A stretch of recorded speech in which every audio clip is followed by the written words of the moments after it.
Nah, sekarang kita panggil aja nih narasumber kita yang sangat luar biasa, yaitu Bapak Dr. Oka Negara Esther M. Yometias. Ya, halo, selamat pagi Indah dan Lilis.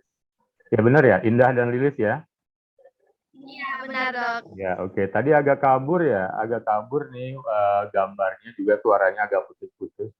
Tapi sekarang udah mendingan ya. Jadi udah kelihatan nih eh, moderatornya yang cantik-cantik jadi udah kelihatan ya.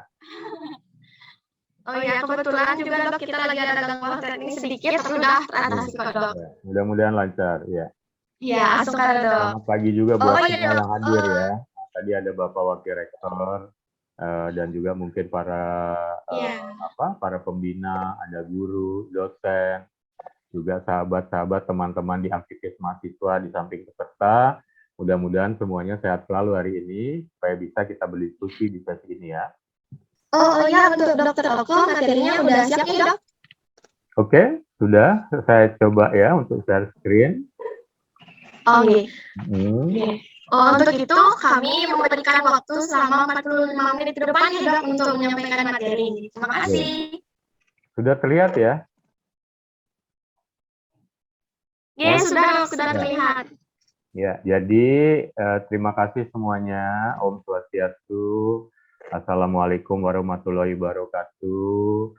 Shalom, salam sejahtera, namo buddhaya, salam kebajikan, dan semua salam positif lainnya, dan terutama salam sehat selalu ya.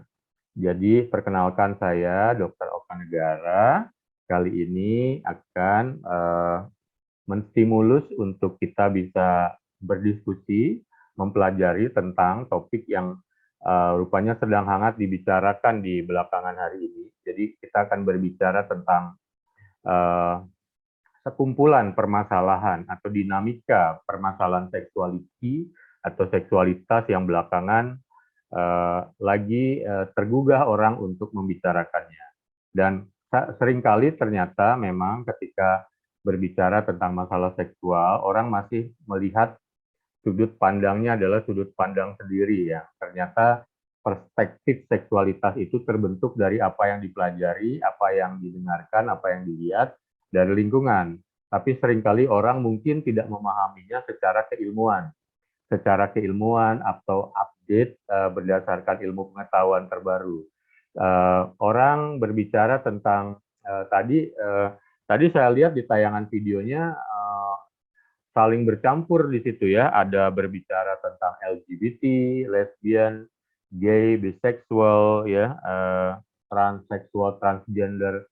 Kemudian juga ada berbicara tentang kelainan seksual di situ atau parafilia kita sebutnya. Tadi ada seorang dokter menyebutnya sebagai psikopat seksual begitu. Itu adalah mungkin suatu hal yang lain lagi sebenarnya dari apa yang disebut dengan apa yang akan dibahas kali ini. Bahkan tadi ada yang nyerempet-nyerempet tentang kasus pelecehan seksual, kekerasan seksual, itu juga berbeda, tapi semuanya seringkali dibicarakan orang. Tapi untuk saat ini, kita akan berbicara one of the millennial issue yang berkaitan dengan sexuality issue, yaitu dengan topik what is SOGIP ya. Jadi saya tidak menyebutnya dengan LGBT di judul ini, walaupun nanti kita akan membahasnya juga menyebutkan tentang LGBT, homoseksualitas, tapi judulnya kita akan sebutkan sebagai SOGIP. So, what is SOGIP? Itu yang akan kita bahas ya.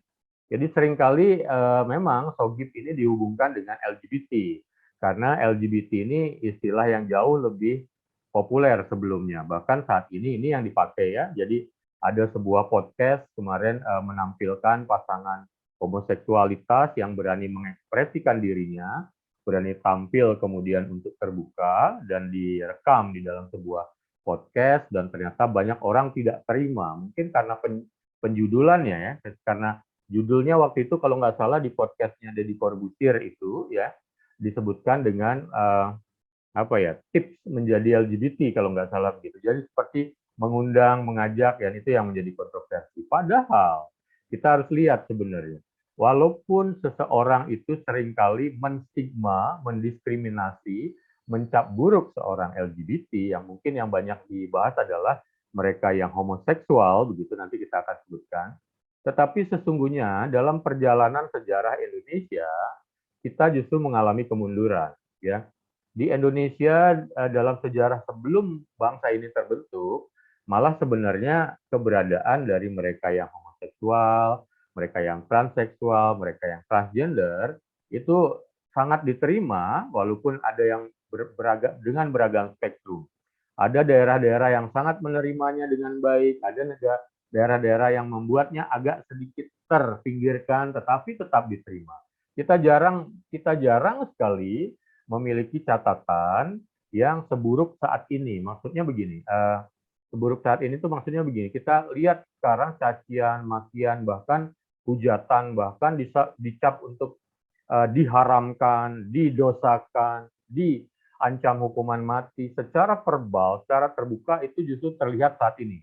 Ini menurut saya sebuah kemunduran, di mana di masa lalu justru sebenarnya keberadaan dari kalaupun ada disebutkan kalangan LGBT, kalangan waria, dulu disebutkan kalangan transgender, justru keberadaan kalangan ini sudah sangat diterima. Jadi contoh misalnya saja adalah tampilan sosok Tesi gitu di tayangan Sri Mulat itu sangat menghibur dan kehadirannya malah ditunggu-tunggu. Keberadaan almarhum Bunda Dorce misalnya, yang dulu sempat punya acara bersama, bahkan yang bersangkutan diikuti para ibu-ibu, para emak-emak dengan acara Tanya Dorce-nya, sedemikian ditunggu-tunggu oleh para ibu rumah tangga. Ya, dalam perjalanannya juga kita lihat beberapa sosok yang tampil di televisi maupun di realita itu tidak mengalami hujatan, bahkan tadi di salah satu tayangan yang ditampilkan ada seorang dokter, calon profesor dengan gelar PhD itu seorang LGBT. Beberapa ilmuwan dunia juga mungkin ada yang transgender. Saya berkenalan dengan salah satu sosok dokter yang berani secara terbuka menyebutkan dirinya adalah transgender dan sangat menginspirasi banyak orang. Jadi jangan salah, LGBT banyak dicaci, tetapi LGBT juga banyak menginspirasi. Sekarang mau pilih yang mana? Mau pilih bahwa semua dipukul rata bahwa itu adalah penyakit, apakah itu merugikan? Berarti yang menuding harus bisa membuktikan diri juga jauh lebih tinggi nilai quality of value-nya sebagai human being mana? Jadi kita lihat misalnya contoh saja kasus-kasus diduga pelecehan seksual. Pelecehan seksual lebih banyak dilakukan oleh orang heteroseksual misalnya. Mereka HIV soalnya dok loh, tapi yang HIV saat ini paling banyak juga heteroseksual. So itu akan kita kupas dalam beberapa waktu ke depan ya. Jadi sebenarnya jika dilihat nanti kita ke belakang lihat ya, ada beberapa istilah yang dikenal tadi LGBT. Sekarang LGBT SOGIP ya. Tapi sebenarnya ada nih istilah lebih panjang, LGBTQQIIAA.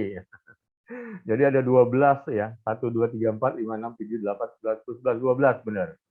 Ada itu lesbian, ada itu gay, ada itu bisexual, ada itu panseksual, ada transgender, transseksual, queer, questioning, intersex, intergender, asexual, ally. Semua ini adalah ragam dari spektrum mulai dari fisik maupun perilaku yang mungkin pada beberapa orang menganggap tidak sesuai dengan kubu orang kebanyakan, yang mana laki-laki yang memiliki penis berperan sebagai laki-laki, kemudian mereka yang memiliki vagina disebut wanita atau perempuan berperan sebagai perempuan, cuma dua itu saja, dan dalam konteks relasi seksual harus antara laki-laki dan perempuan, dalam konteks hubungan seksual harus ada penetrasi penis dengan vagina saja. Ternyata itu tidak melulu seperti itu dalam kenyataan fisik, ya, dalam kenyataan biologis juga nggak seperti itu.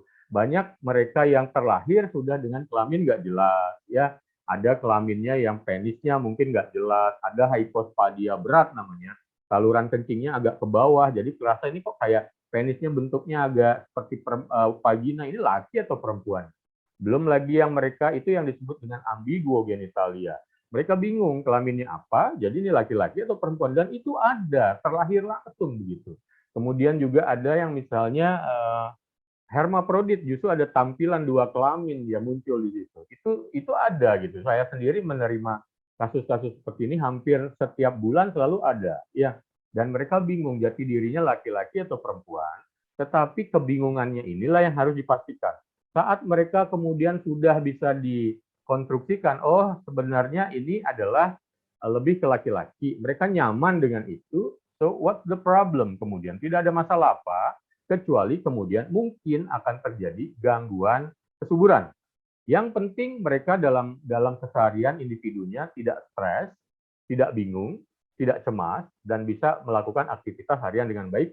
Yang paling penting juga tidak mengganggu orang dan tidak melakukan hal kriminal. Itu yang paling penting ya. Jadi artinya begini, kalau disebutkan misalnya kalangan-kalangan dengan spektrum yang berbeda dari orang orang biasa, yang orang menyebutnya mungkin kalau laki-laki banget atau perempuan banget itu disebut dengan straight, ya, lurus, ya. Tapi ada sekitar 5-15% mereka yang kebingungan dengan mulai dari fisik, tampilan fisik maupun tampilan psikologis akan kepemilikan jati dirinya harus sebagai perempuan atau laki-laki. Itu sebuah angka yang cukup besar sebenarnya. Tapi kenapa baru muncul sekarang, Dok? Karena zaman dulu tidak ada media untuk mengekspresikan dulu.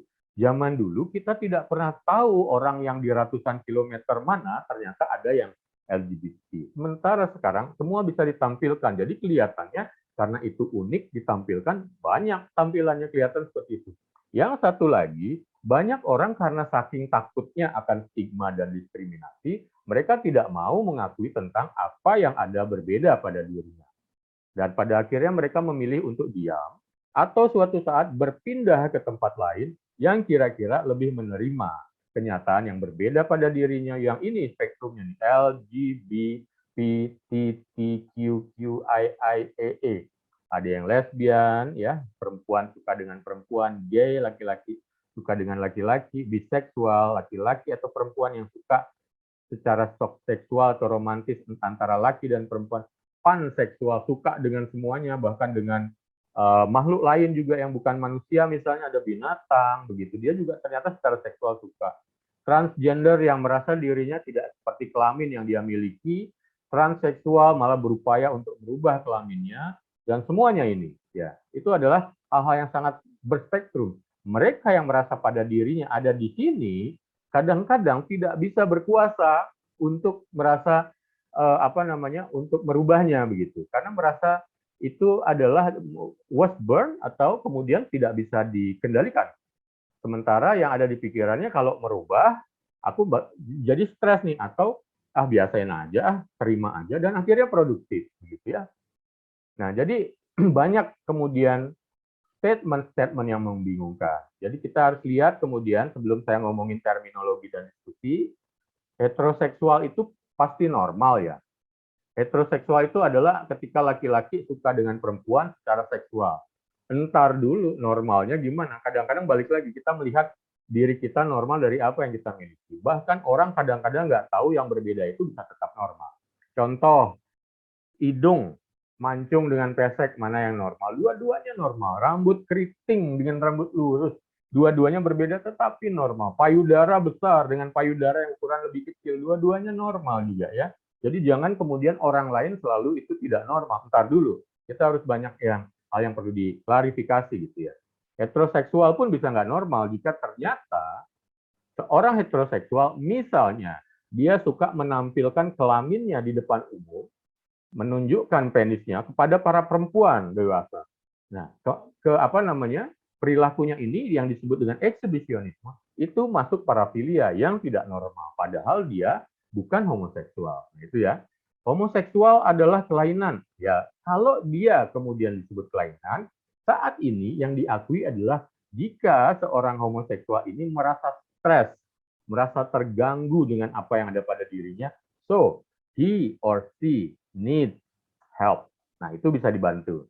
Waria itu orang yang tidak normal. Ntar dulu, kadang-kadang ada waria yang secara bisnis, secara ekonomis, dia tampil saja seorang laki-laki seperti bencong-bencong, ke perempuan mungkin untuk tarian, menari, mungkin untuk kepentingan fotografi, mungkin untuk pencitraan di media sosial, tampil seperti itu. Nah, itu dipertanyakan, masa apakah itu tidak normal begitu ya? Biseksual jelas tidak normal nih ya. Kalau suka sama laki-laki, suka sama perempuan, nah kita bahas nanti ya. Homoseksual harus diobati. Oke, we will see next. Nah, Ini yang ingin saya tampilkan pertama juga sebelumnya. Ada yang disebut dengan Kinsey Scale, skala Kinsey, skor, bahwa Alfred Kinsey diakui oleh dunia seksologi modern itu menegakkan definisi normal yang ternyata tidak rigid. Normal itu artinya begini, apakah orang yakin dirinya normal secara seksual sebelum dites? Jadi Kinsey Scale itu ada skala 0 sampai 6 untuk menentukan apakah seorang itu benar-benar heteroseksual murni atau homoseksual ada pada dirinya. Ternyata jawabannya adalah ketika seseorang yang merasa dirinya keren, jantan, laki-laki banget pun, kalau mau di-skor dengan Kinsey Scale, jangan-jangan ada nilai-nilai homoseksual pada dirinya. Misalnya seorang laki-laki untuk tampil keren, dia kepingin rambutnya bagus dengan pakai minyak rambut dan lain-lain, itu karena meniru seseorang laki-laki lain yang lebih keren. Akhirnya dia menggantungkan gambarnya menempelkan fotonya di dinding kamar, bahkan sesekali dia bisa peluk gambaran fotonya itu seperti hanya untuk rasa sayang. Nah, kelihatannya keren, tetapi ternyata ada sisi homoseksualnya. Demikian juga orang Bali pun dulu seringkali dinilai laki-laki Bali ada sisi-sisi feminimnya. Jadi gambaran laki-laki tradisional Bali zaman dulu kalau keren kan habis pakai baju adat, baju kamen begitu, udeng, kemudian menyematkan bunga di telinganya. Bagi orang-orang Eropa yang melihat itu, orang-orang Belanda yang datang, loh kok orang Bali bisa pakai bunga ya? Bunga itu kan kesukaan perempuan, lambang perempuan, kok ada sisi-sisi feminim dijadikan sisi tampang seorang laki-laki keren. Nah itu dia, ada sisi feminim juga ternyata di situ. Bahkan kalau orang Bali itu kalau naik motor, ya itu juga pernah di capture, itu kalau lagi naik motor laki-laki bareng itu bisa pelukan erat gitu. Pelukan erat, dan itu adalah sisi-sisi dari ada nilai homoseksualitas juga, bahkan secara aksi, walaupun tidak ada penetrasi seksual. Nah, itu. Jadi setiap orang ternyata bergradasi loh. Ketika seseorang mengaku saya heteroseksual murid, ntar dulu gitu. Saya mungkin homoseksual ya, saya mungkin heteroseksual. Kinsey Scale ini menentukan itu. Jadi kalau ada yang mau dinilai boleh nanti saya kasih formnya untuk menilai. Tapi saya nggak akan bahas itu panjang. Yang terbaru malah ada yang disebut dengan sexual fluidity atau sexual liquidity. Sangat cair sebenarnya seksualitas itu. Kadang hari ini seseorang bisa berjiwa, berkarakter, bernilai-nilai pada dirinya sangat laki. Tapi entarnya tiba-tiba cengeng, nangis, merajuk, yang diidentify orang bahwa itu adalah nilai-nilai perempuan gitu misalnya. Atau misalnya seorang laki-laki hari ini dia kepingin nonton film robot yang sangat laki, anggap begitu. Tiba-tiba nanti malamnya nonton sinetron tentang perempuan-perempuan yang bergosip gitu misalnya. Itu disebut dengan sexual fluidity. Setiap orang memiliki karakter feminin, maskulin, bahkan bisa berubah dalam konteks karya. Nah, dan satu lagi, ini hanya untuk membongkar semuanya supaya kita tidak menstigma, supaya kita tidak mendiskriminasi. Jangan-jangan justru diri kita ada nilai-nilai LGBT itu gitu maksudnya ya. Jadi local wisdom pun di dalam sejarah Indonesia itu pernah di Bugis, bahkan masih sampai hari ini. Bugis kuno dengan kepercayaannya Lagaligo yang sangat spesial, yang sangat damai, sangat menenteramkan hati sebelum masuknya agama-agama modern, itu memiliki kepercayaan namanya Lagaligo. Kitabnya Lagaligo, nama kepercayaannya juga Lagaligo. Tokoh agamanya yang membacakan buku suci Lagaligo atau memimpin upacara agama, itu namanya bisu. Mereka percaya bahwa Tuhan, pencipta alam, itu bukan laki-laki dan perempuan. Karenanya, untuk mereka yang wajib diberikan kehormatan menjadi tokoh agama adalah mereka yang bukan laki-laki dan perempuan. Itu dianggap perwakilan Tuhan. Dipilihlah mereka yang transgender. Transgender itu artinya keperempuan-perempuan dan tampil sebagai tampilan seperti perempuan, padahal kelaminnya laki-laki.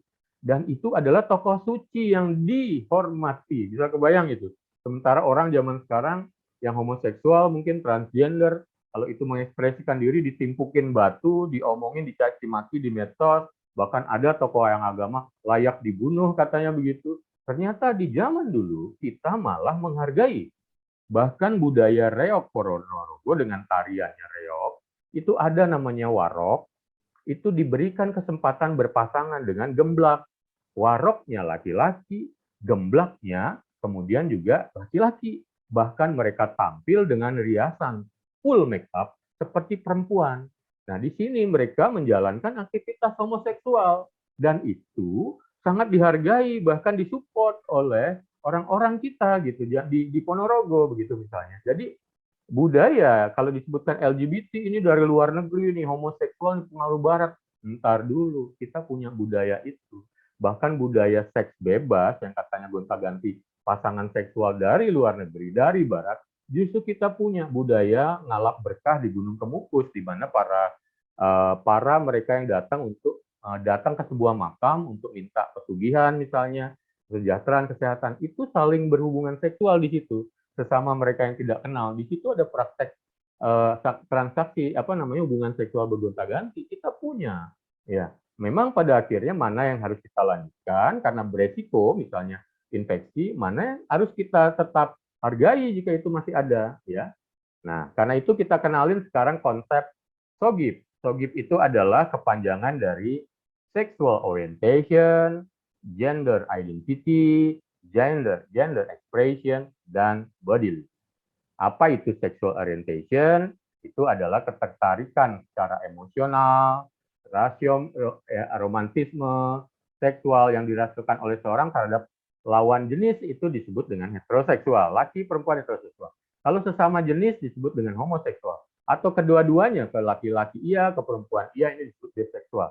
Jika tidak tertarik sama sekali, itu namanya aseksual. Jika tertarik dengan segalanya, bahkan ada tertarik dengan pohon, pohon itu dianggap sebagai seonggok yang bisa dijadikan partner seksual. Nah, itu juga bisa disebut ketertarikan dengan tidak cuma dengan manusia, itu namanya panseksual.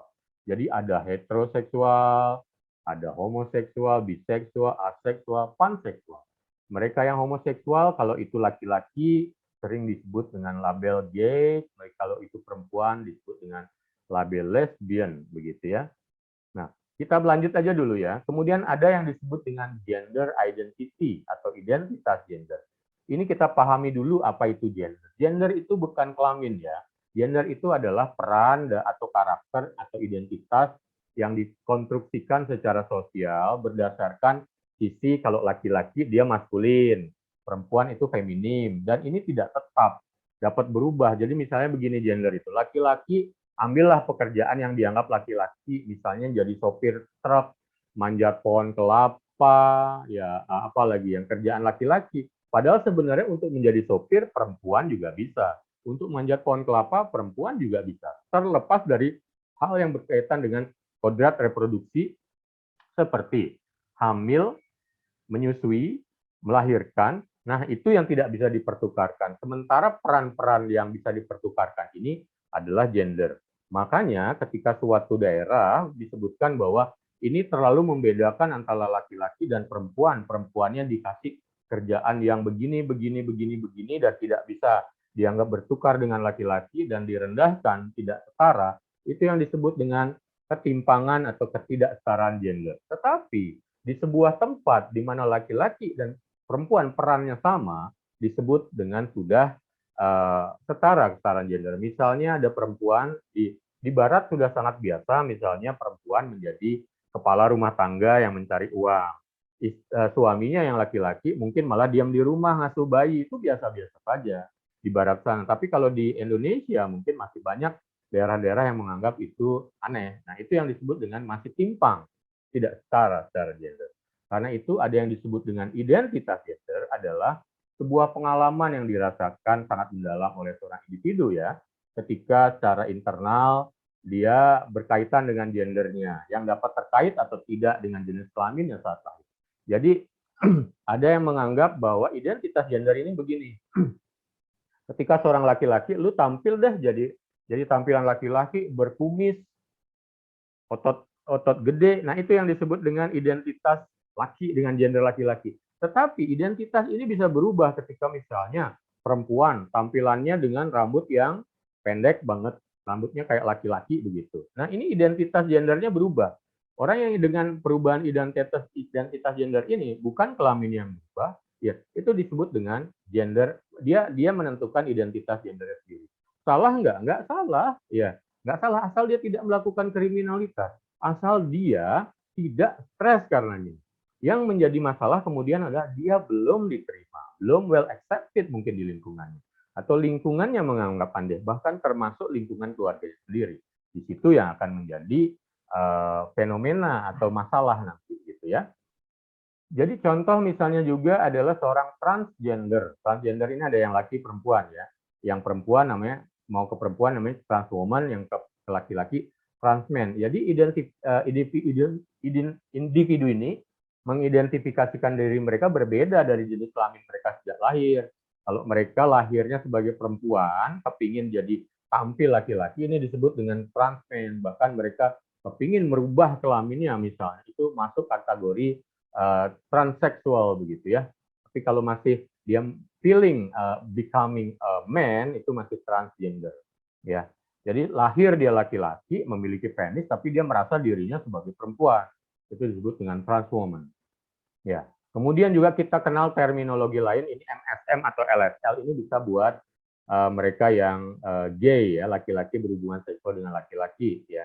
Ini bukan identitas gender atau apa namanya. Kadang-kadang LSL ini laki-laki seks dengan laki-laki, ini dalam perkembangan terbaru ya. Dia bisa saja heteroseksual ya, tapi dia melakukan hubungan seksualnya dengan laki-laki.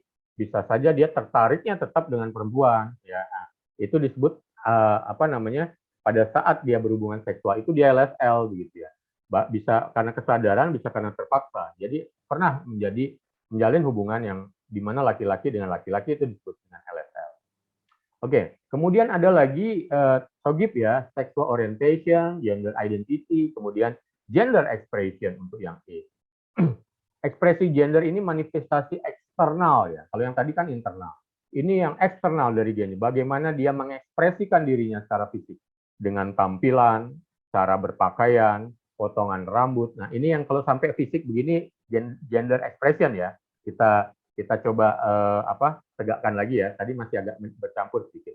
Jadi kalau yang secara fisik dia sudah melalui penampilannya, dia menunjukkan tampilan sesuai ekspresinya, cara berpakaian, potongan rambut, suara, bahasa tubuh, perilaku, berdasarkan identitas gender, identitas seksual yang ada, kemudian misalnya menunjukkan ciri-ciri kejantanan, maskulin, ciri kewanitaan, feminin, atau bahkan tidak jelas yang disebut dengan androgini, itu disebut dengan gender expression.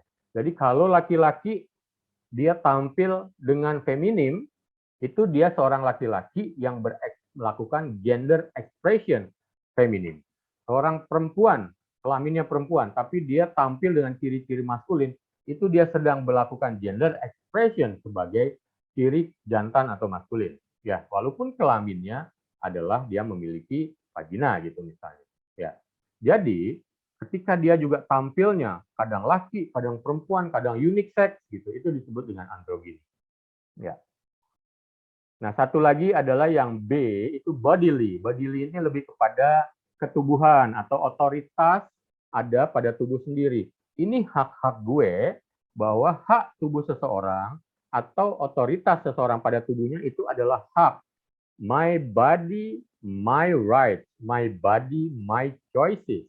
Ya, my choice. Nah, itu ya. Jadi haknya dia mau tampil kayak apa. Contoh misalnya seorang penyanyi, ya mungkin dia kepingin sekarang tampil ekspresif dengan karakter sangat maskulin. Silakan. Kemudian besok tampilan berikutnya sangat feminin. Silakan. Besoknya tampil androgini. Silakan. Itu yang disebut dengan bodily. Dia berhak untuk tampil seperti apa saja pada tubuhnya. Semua ini, SOGIP ini sebenarnya adalah masuk ke dalam hak seksual. Dia selama tidak mengganggu orang lain itu adalah haknya. Dia mungkin masih belum diterima atas alasan agama, atas alasan lingkungan yang belum siap. Pada akhirnya apakah dia menjadi stres atau tidak? Kalau dia stres, apakah dia mau berubah kepada orang bilang straight atau lurus atau tidak? Kalau dia mau berubah, mungkin perlu ditolong. Kalau ternyata dia tidak ingin berubah, dia membutuhkan kenyamanan baru atau dia akan berpindah ke tempat yang sekiranya tekanannya lebih ringan. Jadi, ketika perilaku ekspresinya itu merugikan orang, kemungkinan dia akan jadi masalah. Ketika di lingkungan itu dia berekspresi ternyata tidak jadi masalah, dia kemungkinan akan terbiasa, kualitas hidupnya juga tetap baik. Tapi kalau dia melakukan hal kriminal, misalnya melakukan pelecehan seksual, memaksa berhubungan seksual, silahkan semuanya proses secara hukum. Karena itu bisa dilakukan baik oleh homoseksual, baik itu LGBT maupun orang-orang heteroseksual. Jadi begitu kata kuncinya. Nah, jadi kalau dilihat, Dok, kalau gitu banyak ya spektrumnya. Nah, ini nih, warna-warninya ini. Jadi orang mau yang mana? Mau feminim? Mau mengekspresikan identitas gendernya? Mau punya seksual orientasi yang beragam? Mau dia cisgender? Macam-macam. Ini saya nggak bisa bahas semua nih. Jadi pada akhirnya banyak istilah seperti ini.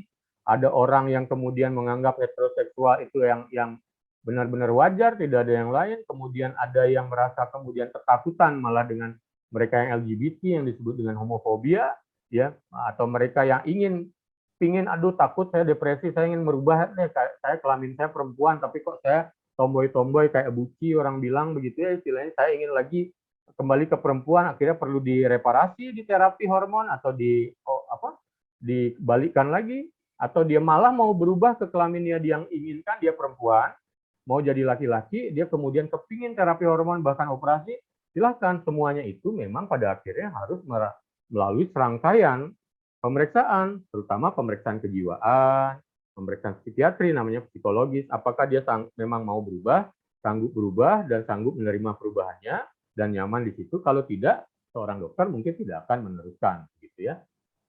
Nah, jadi yang tadi saya perlihatkan ini yang dimerahi adalah homoseksual, karena ini yang paling sering muncul dominan sebagai hal yang paling muncul kelihatan. Makanya ada yang disebut dengan ketakutan orang sama homoseksual, yang disebut dengan homofobik dan lain-lain. Bagaimana sih pada akhirnya seorang kepingin jadi homoseks, gitu, bagaimana respon dan bagaimana penanganannya? Ya, jadi homoseksualitas kan udah saya jelaskan tadi. Ini tentang ketertarikan seksual terhadap sama jenis yang disebut dengan homoseksualitas. Untuk laki-laki itu pada laki-laki disebut gay, perempuan dengan perempuan disebut lesbian. Penyebabnya apa, Dok? Ternyata sampai detik ini belum benar-benar jelas. Dugaannya masih 3 faktor ini. Genetik atau biologis, bisa dari kromosomnya, bisa jadi ada sindrom tertentu, bisa ada gangguan fisik tertentu, ada gangguan di otak yang mengakibatkan dia tidak bisa berinteraksi sama atau bersinergi sama antara kelamin dengan ekspresi dirinya. Yang kedua, faktor psikologis, bisa saja ada trauma masa kecil, di mana waktu kecil dia seorang laki-laki waktu kecil dilecehkan oleh orang dewasa, bisa dipukuli, dipegang, dicubiti kelaminnya oleh perempuan dewasa. Nah, cenderung nanti pada waktu dia dewasa mungkin menganggap bahwa perempuan dewasa bukan lagi cocok sebagai partner pilihan seksualnya, tapi dia merasa nyaman dengan laki-laki dewasa. Nah, itu bisa menjadi homoseksual. Gitu. Itu contohnya yang faktor psikologis di masa kecil atau terbiasa dia dibentuk oleh orang tuanya dengan pendidikan yang mempengaruhi psikologisnya. Misalnya dia mungkin waktu itu seorang laki-laki dengan hipospadia nggak jelas kelaminnya, orang tuanya menganggap itu perempuan, dikasih boneka, ya dikasih permainan perempuan. Nah, ini contohnya pemain voli Indonesia kemarin itu yang kemudian berubah jadi laki-laki dan menjadi seorang tentara. Itu contohnya. Itu diperlakukan sejak kecil sebagai perempuan karena kelaminnya terlahir tidak jelas yang disebut dengan hipospadia. Itu contohnya, yang faktor genetik mix dengan psikologi karena ada pola asuh.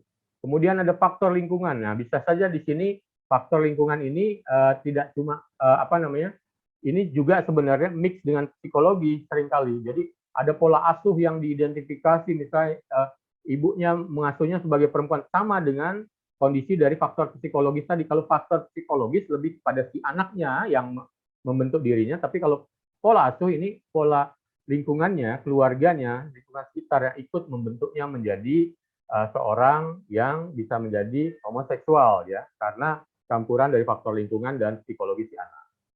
Ya, jadi itu ya. Jadi ada faktor biologis, psikologis, dan lingkungan atau sosiokultural. Ya, ini sudah saya skip aja. Nah, jadi kemudian ada isu nih, dok, ada isu dok, homoseksual itu penyakit. Tidak, ya selama dia tidak merugikan orang. Memang pada akhirnya ketika seorang ingin melakukan perilaku homoseksual murni atau orientasi homoseksual murni, patut disadari oleh yang memilih jalur orientasi ini bahwa mereka tidak bisa bereproduksi. Makanya ketika ada yang bilang haram, dikutuk oleh agama, kalau dibaca-baca lagi sebenarnya kalau semua orang berorientasi homoseksual, ya pastinya tidak akan terjadi pembuahan, tidak akan terjadi fertilisasi. Hubungan seksual sesama jenis tidak akan melahirkan keturunan. Jadi jika ada 2 generasi saja, semuanya kemudian melakukan atau semuanya orientasinya homoseksual, jika ada seperti itu, maka generasi ini tidak akan lagi meneruskan keturunan. Habislah sudah generasinya. Ini yang mungkin disebut dengan agama, ajaran agama sebagai haram dan terkutuk tadi. Karena apa? Pada waktu ajaran agama dulu turun, itu dunia masih kosong, melompong.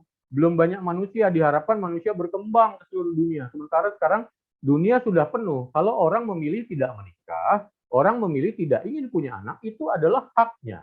Bahkan ini akan menjadi keberuntungan juga. Laju pertambahan penduduk yang kira-kira nanti akan membebani dunia, malah pada akhirnya ada solusinya juga jika ada orang-orang memilih tidak untuk menikah begitu misalnya, atau tidak ingin bereproduksi. Homoseksual itu menular ya, memangnya infeksi, ada virusnya. Ternyata, tentu saja tidak ya. Kalaupun ada yang sifatnya mengadaptasi, beradaptasi, meniru, melihat role model, itu sesungguhnya karena lingkungannya terus-menerus menyajikan itu, memperlihatkan itu, dan dia ada di situ. Misalnya adalah laki-laki yang ada di lapas, pada akhirnya melakukan aktivitas homoseksual. Begitu lepas dari lapas, mereka balik lagi ke keluarganya, kembali lagi ke orientasi seksual yang sebelumnya.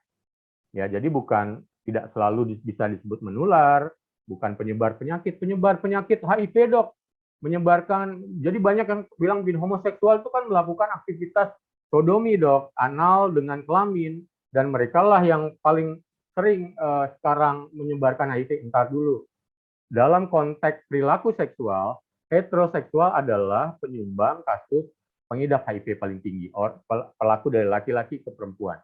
Memang saat ini LSL, laki-laki seks dengan laki-laki atau MSM, itu cukup perlu mendapatkan perhatian bahwa mereka juga adalah kalangan yang sudah menyalip kalangan pecandu narkoba suntikan sebagai mereka kelompok kedua yang beresiko mengidap HIV termasuk infeksi menular seksual. Jadi sesungguhnya semuanya juga harus diedukasi bersama tentang pencegahan penyebaran penyakit menular dan infeksi menular dengan misalnya mencegahnya menggunakan kondom atau abstinens ya. Jadi apakah mereka pendosa dok? Ya itu tadi saya sudah nyebutin. Apakah almarhum Dorce seorang yang berdosa, dia melakukan kesalahan fatal, menyakiti orang, menipu orang, korupsi, pada kenyataannya malah tidak.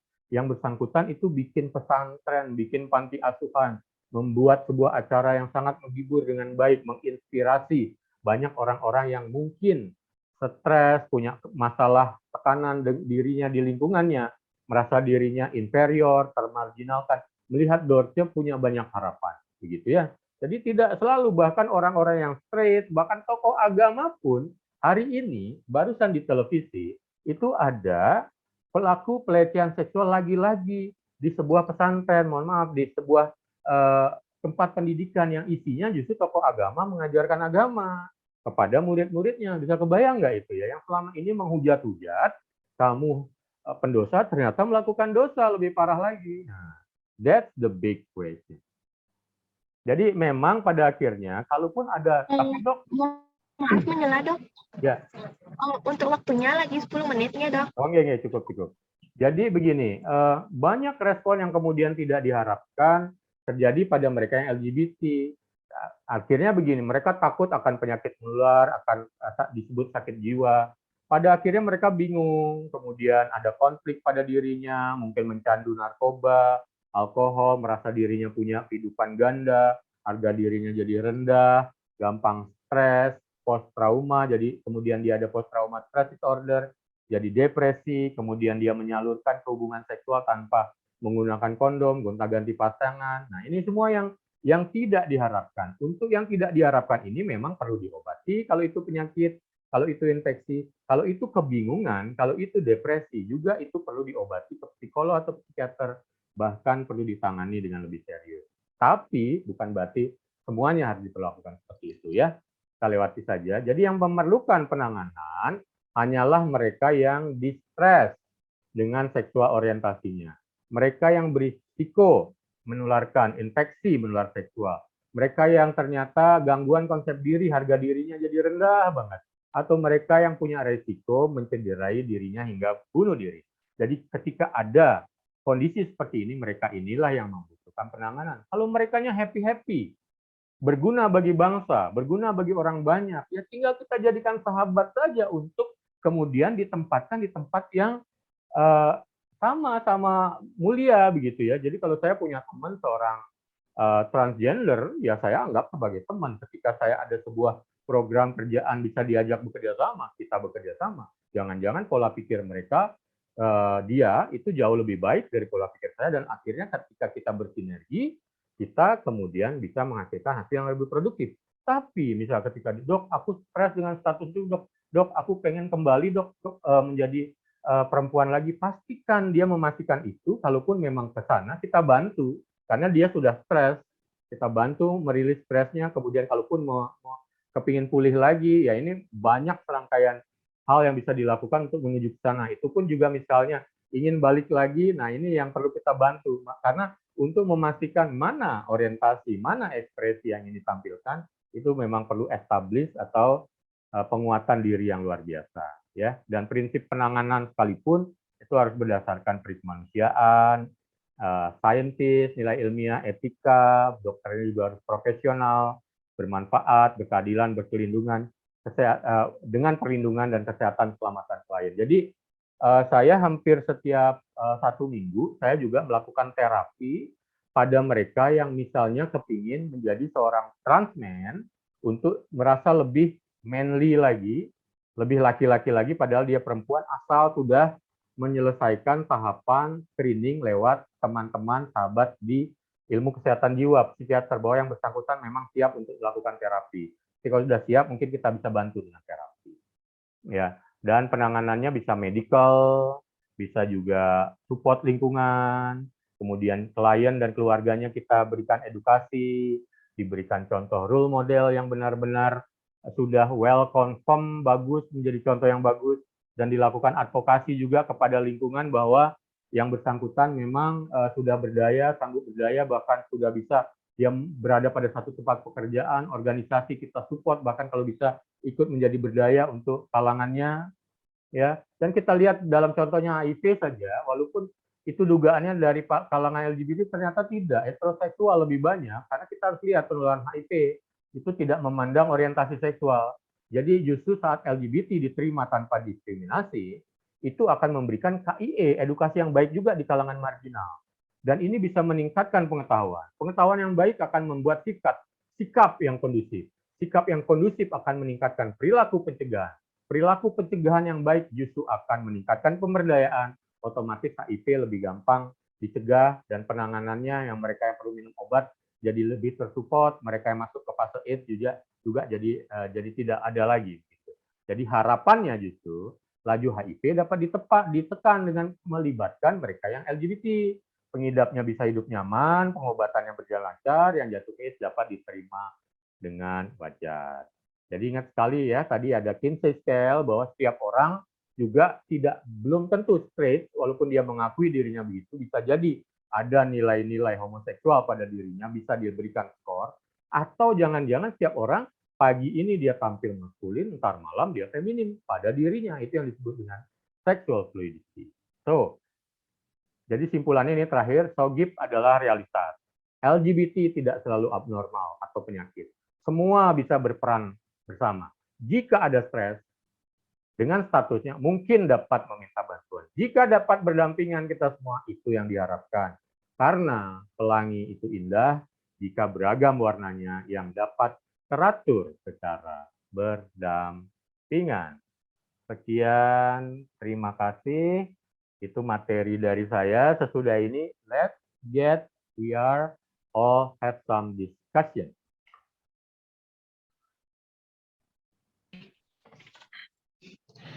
Baik, itu dia sesi pemaparan materi yang sangat luar biasa dari Dokter Oke. Oke, sebelumnya terima kasih Dok atas pemaparan materi yang sangat bermanfaat ini ya bagi kita semua, khususnya teman-teman di rumah nih.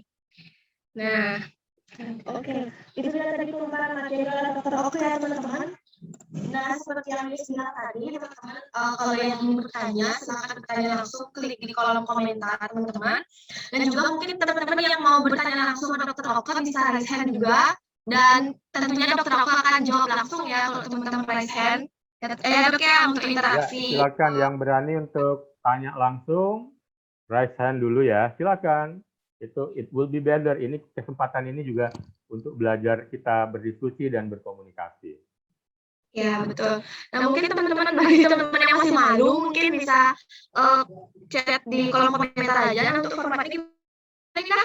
Oke, untuk formatnya sama seperti tadi ya teman-teman, yaitu dengan mencantumkan nama lengkap, kemudian underscore ada nama instansi, underscore pertanyaan yang ingin teman-teman ajukan. Nah, untuk formatnya aku kasih contoh ya. Nah, atas nama Putri Juliantari, underscore unhas dan pasal, underscore pertanyaan yang teman-teman ingin ajukan. Ya. Oke Dok, di sini dari kolom komentar ada masuk satu pertanyaan nih Dok, dari Ayu Gita, underscore Rumas. Pertanyaannya, selama ini di Bali terdapat sebuah pementasan seperti Arje, di mana kebanyakan laki-laki di sana berperan dan berpakaian layaknya perempuan. Nah, jika itu dilakukan berulang kali dan melihat hal tersebut, apakah kita perlu mempertanyakan identitas gendernya? Nah, itu pertanyaan pertama, Dok. Oke, boleh saya jawab langsung aja ya? Ya, boleh Dok, silakan. Ya, jadi pertanyaan dari Ayu Gita ini pertanyaan yang sangat baik. Ini yang jadi seni pertunjukan Arje, di mana ada yang tampil dengan di make up bergaya perempuan begitu ya, dan itu kan justru sosok ini yang menarik ya, yang ditunggu-tunggu. Coba kebayang nggak misalnya ada di Arje itu kan juga tampilannya adalah tampilan hiburan humor ya, geguyonan begitu ya. Dan itu ditunggu-tunggu biasanya. Makanya seni Arje ini kadang dipentaskan ketika ada upacara-upacara agama untuk diselingi bahwa upacara agama nggak cuma serius melulu nih, perlu hiburan, atau di acara-acara resmi pun sekarang, acara di kampus ada Arjenya, ada bondres begitu ya. Itu artinya ini adalah seni tradisional yang ditunggu, masih digilai oleh masyarakat, disenangi oleh masyarakat, dan ditunggu sosok-sosoknya. Seringkali sosok yang ditunggu itu adalah sosok-sosok yang kelihatan perempuan di situ, tapi pemerannya laki-laki. Nah, dalam konteks ini artinya apa? Budaya kita secara tradisional menerima loh ekspresi yang sifatnya keperempuanan dari pemeran laki-laki. Nggak ada tuh laki-laki yang kemudian tampil dengan baju perempuan saat itu ditimpugin, dilemparin, acaranya dibakar, nggak ada, justru ditunggu dan diterima. Tapi pertanyaannya kemudian adalah, apakah ini melulu hanya untuk kepentingan seni atau kehidupan sehari-hari? Karena yang kita lihat kemudian adalah kehidupan sehari-hari. Jadi kalau misalnya yang berperan sebagai perempuan, laki-laki berperan sebagai perempuan, di kehidupan harinya dia laki-laki dan punya istri, bahkan berhubungan seksual, laki-laki ini dengan istrinya tidak dengan yang lain, berarti kemungkinan dia adalah heteroseksual. Jadi orientasi seksualnya adalah heteroseksual. Sementara identitas gendernya kita nggak pernah tahu. Karena identitas gender itu lebih kepada internalnya dia, aku merasa apa ya? Aku merasa apa ya? Aduh, aku merasa nyaman loh. Jadi ketika dia mungkin berpakaian perempuan itu, apakah dia nyaman sebagai perempuan? Kalau dia nyaman, baru kita sebut dengan gender identity-nya perempuan. Nah, tapi yang jelas dia mengekspresikan dirinya sebagai perempuan. Nah, ini adalah gender expression. Cuma gender expression-nya ini ditampilkan di seni pertunjukan. Kalau kesehariannya juga, ternyata dia hampir mirip dengan perilakunya yang di kesenian ini. Nah, itu yang disebut dengan gender expression-nya yang perempuan. Ya, begitu ya. Jadi dia mengekspresikan dirinya lebih feminim gitu. Kalau kita anggap feminim itu adalah perempuan begitu ya. Nah, apakah ini semua salah? Ya tidak. Buktinya dia diterima, bisa berdampingan. Ini adalah contoh yang disampaikan Ayu Gita, ini contoh yang bagus kita merespon fenomena LGBT. Asal ditempatkan di tempat yang baik, dihargai, kita bisa berdampingan. Kalaupun akhirnya dia mengganggu, melakukan mempengaruhi orang, membuat orang kemudian annoyed gitu ya, terganggu begitu, kemudian ada pelecehan seksual dilakukan oleh seorang yang transseksual, transgender gitu misalnya, silahkan dilaporkan sebagai kasus pelecehan seksual. Dan kasus pelecehan seksual bisa dilakukan oleh siapa saja. Tidak cuma laki-laki, bahkan pelaku perempuan juga ada. Tidak cuma orang dewasa, bahkan yang masih remaja juga ada. Orang yang sudah tua juga ada. Tidak cuma mereka yang kelihatannya laki-laki banget, tapi juga bisa dilakukan oleh mereka yang transgender atau mereka yang orientasinya homoseksual. Bisa. Pelecehan seksual, kekerasan seksual bisa dilakukan oleh it could be anybody, siapapun bisa melakukan. Dan ketika itu terjadi, laporkan secara hukum.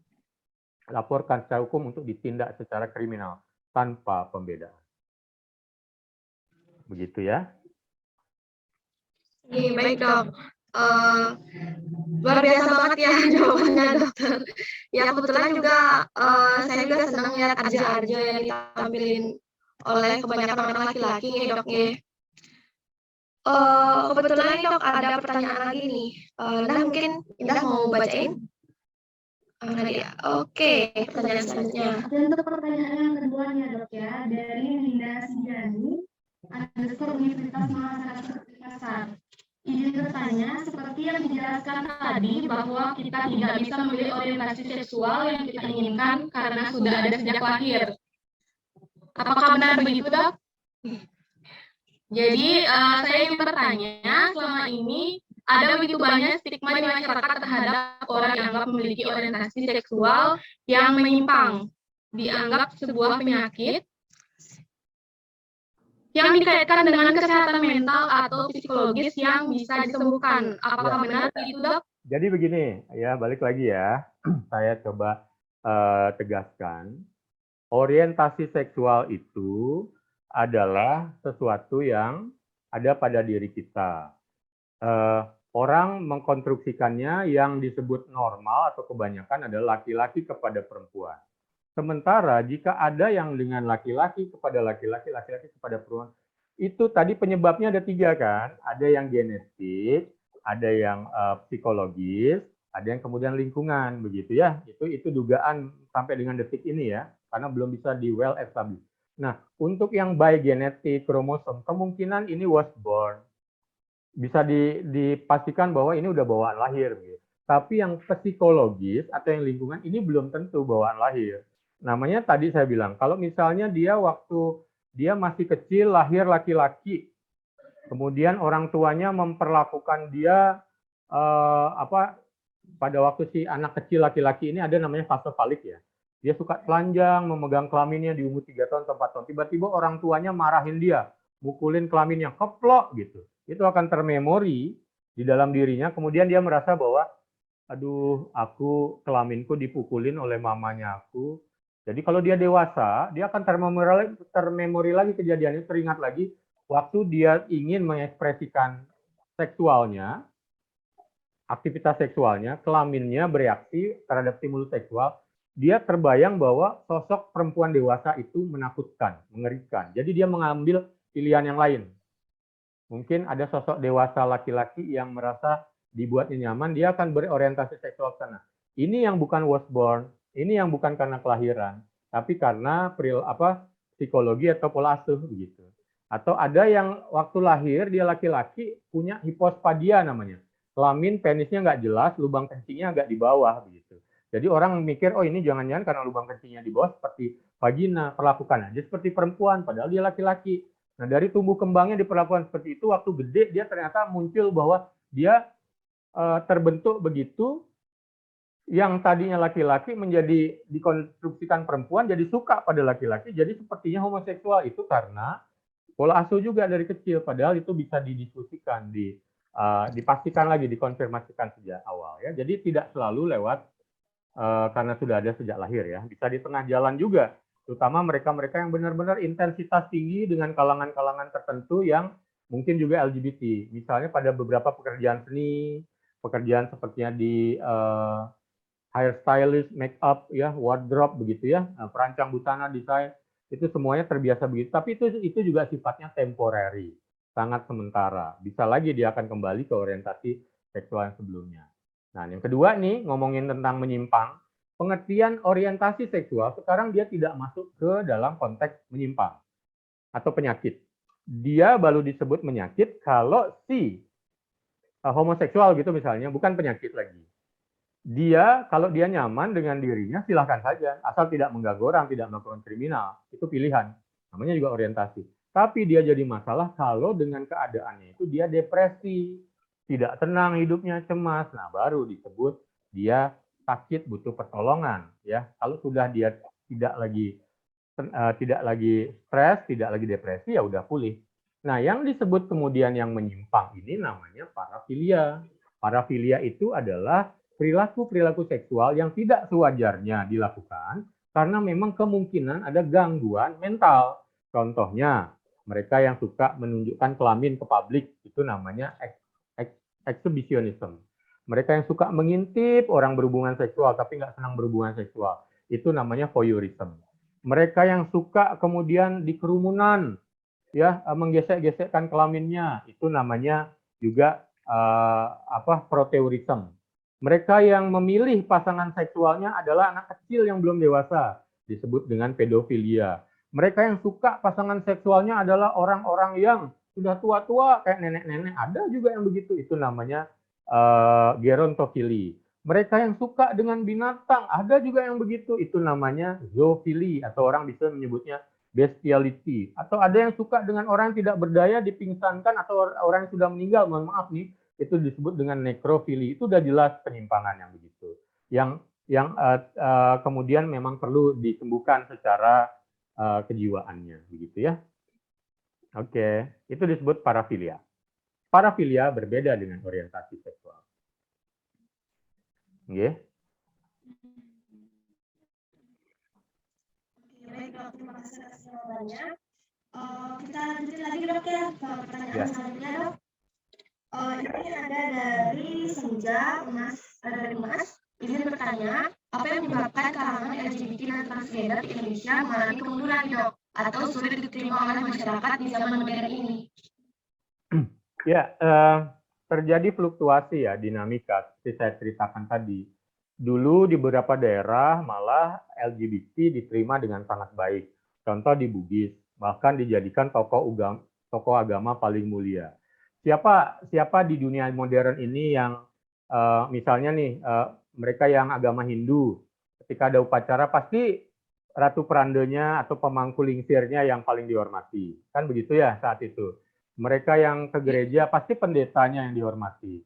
Mereka yang muslim mungkin imamnya, kiai hajinya dihormati. Nah, waktu di Bugis tradisional, itu tokoh agamanya itunya namanya bisu, dan itu seorang trans. Karena bukan laki-laki, bukan perempuan, sangat dihormati begitu. Itu pernah terjadi. Di Reok Ponorogo juga contohnya begitu. Ada perilaku homoseksual antara gemblak dan warok, antara yang megang reok itu, yang mikul reok, sama yang menemani, yang namanya gemblak. Itu secara seksual adalah homoseksual mereka. Masyarakat di sana nggak ada yang nimpukin, nggak ada yang mencaci maki, malah anaknya disetor gitu. Anaknya yang masih kecil misalnya diminta jadi seorang gemblak, nggak apa-apa begitu ya. Sangat mulia zaman dulu. Jadi kepercayaan ternyata berbeda-beda menanggapi LGBT.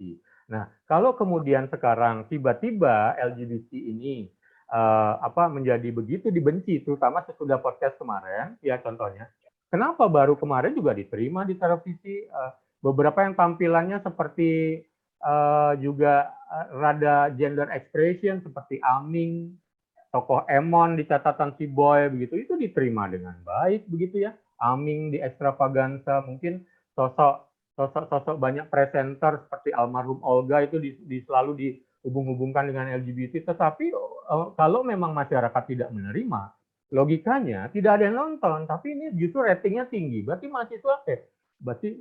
masyarakat menerima begitu ya. Nah, mungkin kenapa tiba-tiba menjadi tidak diterima? Satu, karena banyak orang kembali melihat ayat-ayat agama dan lihat apa kata-kata tokoh agama. Sekarang kan banyak orang yang sedikit-sedikit agama, tapi saya melihat mungkin ya sedikit ya, sebagian mungkin menuju ke mabuk agama malahan. Maksudnya dikit-dikit agama, udah ada aturan agama yang bagus, lagi diputar ke aturan agama. Agama itu bagus pada kondisi-kondisi yang memang kita belum teratur. Nah, silahkan saja kemudian memilih tidak mengikuti bahwa LGBT itu harusnya tidak ditemankan. Tapi asal jangan dipukulin, dicaci maki, jangan dibuat mereka malah jadi stres dan mengalami mental disorder. Begitu ya, jangan seperti itu ya, biarkan hidup berdampingan. Nah, tapi yang saya lihat adalah relasi minoritas yang berkuasa, saya lihat ya. Jadi LGBT itu kan minoritas, ya sedikit. Tetapi ketika diberikan ruang untuk tampil, ketika mereka dipuji, ketika mereka mendapat tempat, seperti Deddy Corbuzier menyediakan tempat, banyak orang cemburu pada akhirnya. Loh kok yang begitu dikasih tempat, harusnya kan saya bisa lebih begitu. Loh kok mereka lebih banyak dihargai. Akhirnya mereka mayoritas yang tidak berdaya berusaha mencari jalan untuk menghukum orang-orang yang minoritas ini. Ya dengan jalan apa? Yaitu kebetulan dapat ayat-ayat, kebetulan dengar kata-kata dari tokoh agama, kebetulan mendengar dari tokoh-tokoh yang kelihatannya pintar ngomong itu yang dipakai begitu. Ada kata kuncinya sama saja. Itu adalah variasi yang ada. Silahkan, biarkan. Kalau bantu, saling bantu. Kalau nggak mau bantuin, diam aja. Kalau misalnya merugikan, proses secara hukum. Jangan dibikin ribet, gitu ya. Ya. Oke, ya dok. Nah kebetulan waktu untuk tanya jawabnya udah 15 menit nih berlalu teman-teman. Dan juga dok saking. Rame yang tanya ya. Ya, lumayan banyak yang nanya juga nih dok. Nah, teman-teman yang belum kita bacain pertanyaannya, jangan kecil hati teman-teman, nanti di sesi berikutnya ada sesi tanya jawab lagi. Nah, untuk itu terima kasih banyak juga dok atas jawaban dari pertanyaan-pertanyaan yang udah dikirim teman-teman pada hari ini. Nah, oke, sebelum lanjut ya teman-teman, kita mengingatkan lagi buat teman-teman untuk mengisi link absensi yang telah disediakan oleh panitia pada kolom chat. Nah, teman-teman juga bisa langsung untuk mengakses link absensinya. Nah, sembari teman-teman juga bersertifikat nasional nih untuk yang mau persiapan skripsi. Lumayan banget kan? Oke, baiklah, karena berhubung waktu sesi tanya jawab udah habis nih dok. Jadi kita mengucapkan terima kasih banyak atas kehadiran dokter dan juga sempat memaparkan materi ini dok, atas materi yang luar biasa. Terima kasih juga Indah, Lilis, dan semua panitia dari Ekstrim 2022.